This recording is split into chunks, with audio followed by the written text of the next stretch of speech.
Alright, my name is Mohammed Mahmood.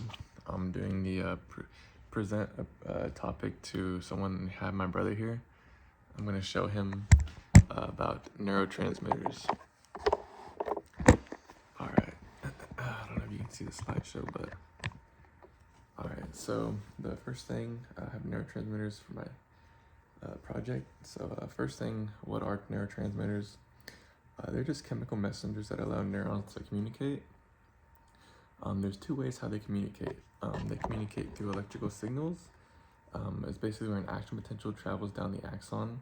And then there's chemical communication, where the signal reaches the axon terminal and vesicles release neurotransmitters into that synaptic cleft. So I have it here, right there on 3 and 4. I have a better picture here, yeah. So here's the electrical ones, and you can see something important is that and that when the action potential goes to the axon terminal, it allows the calcium to release the neurotransmitters into that synaptic cleft. And then you can see the receptors on the next neuron. So that's one way. So let's continue on. So there's two types of receptors that receive the neurotransmitters. So there's ionotropic receptors, and these are fast. And then there's metatropic receptors, which are slow, but they can be powerful. So ionotropic receptors, these binds, and the neurotransmitter binds to the receptor, and the channel opens immediately. These controls fast responses like reflexes and our muscle activity as well. An example of this, some of these neurotransmitters that use these are GABA. They have a GABA A receptor, which is inhibitory, and then an MDA and then AMPA, which is for glutamate. Let me see. So yeah, here's ionotropic receptors. They let ions like sodium and chloride to flow directly in and out. Like I said, these are used for quick reflexes and muscle movement. And then we have metabotropic receptors. So these activate a G protein, and then it kind of just has a cascade of other things that are happening. And then these are slower. These take longer for it to have an effect, but these effects can be longer lasting. Some of these things is that it regulates mood, learning, and memory. So an example of this would be dopamine D1 and D2, serotonin receptors, and muscarinic acetylcholine receptors. I'll talk more about these, but think of it as kind of like an analogy. So ionotropic receptors are like a light switch. You just flip it on, and then the light just shines. So it's pretty quick. And then metatropic receptors, these are kind of like those dimmer switches where you can adjust how bright you want the light. It takes a little bit longer, but you can control it better and control the intensity of it.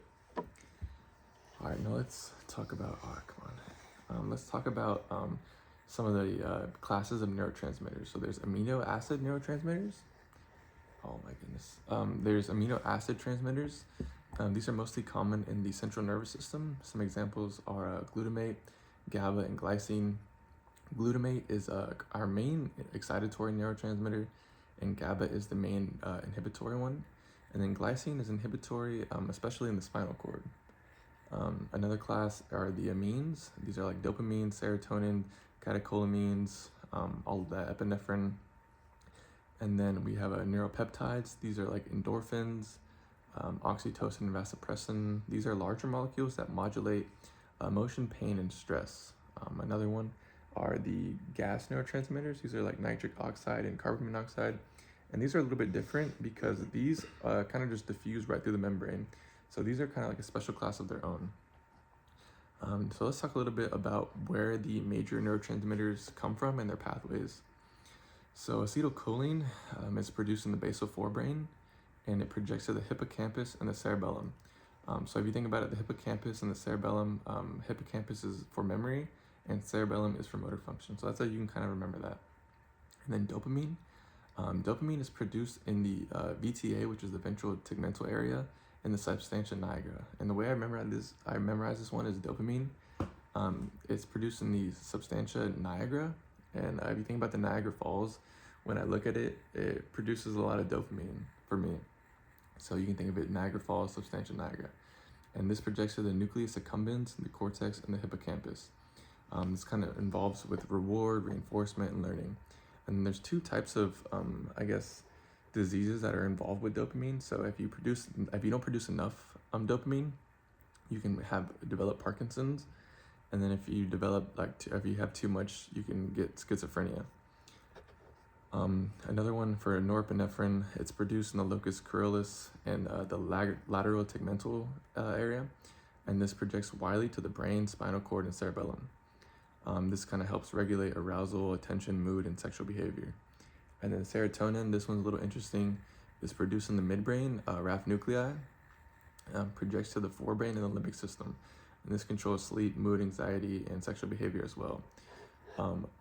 This one is interesting, serotonin, the way it works. I'll get to it more. I'll explain it later. So let's talk about agonists and antagonists. So it's kind of just in the name itself. Neurotransmission can be modified by chemicals. So for agonists, these mimic the neurotransmitter, and this can enhance its effect. So an example is morphine is an opioid receptor agonist. So when you take morphine, it's going to bond to those opioid receptors, and it's going to help it work. It's kind of just has like a numbing effect. And then for antagonists, it's going to block that receptor.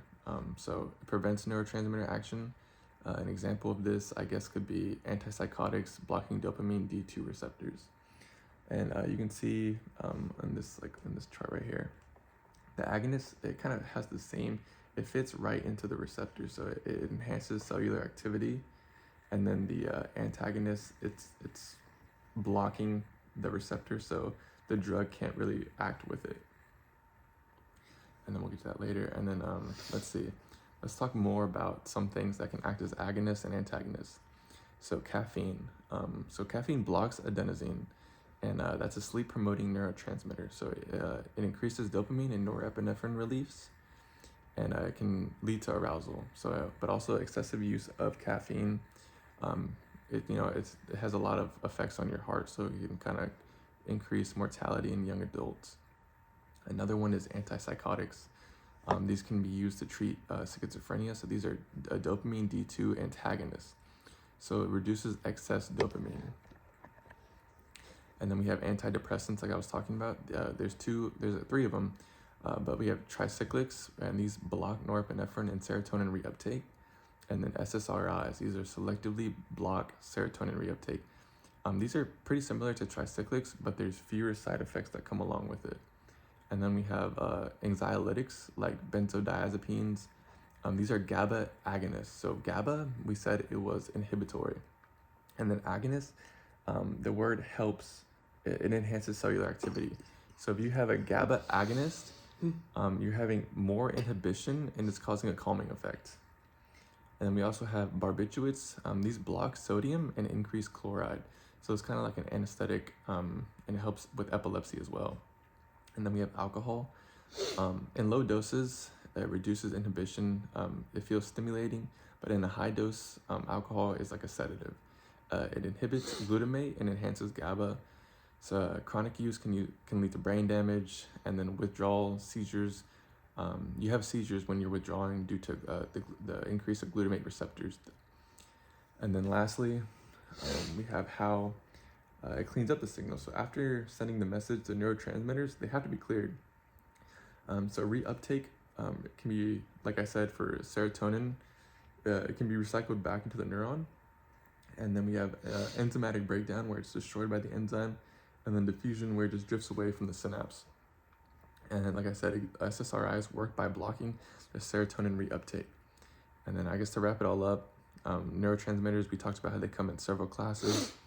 They arise from different brain regions, and they can act through different receptors, which are the metabotropic, ionotropic, the slow or fast, and they can be enhanced or blocked by drugs we commonly encounter. They shape everything from mood and memory to movement and motivation.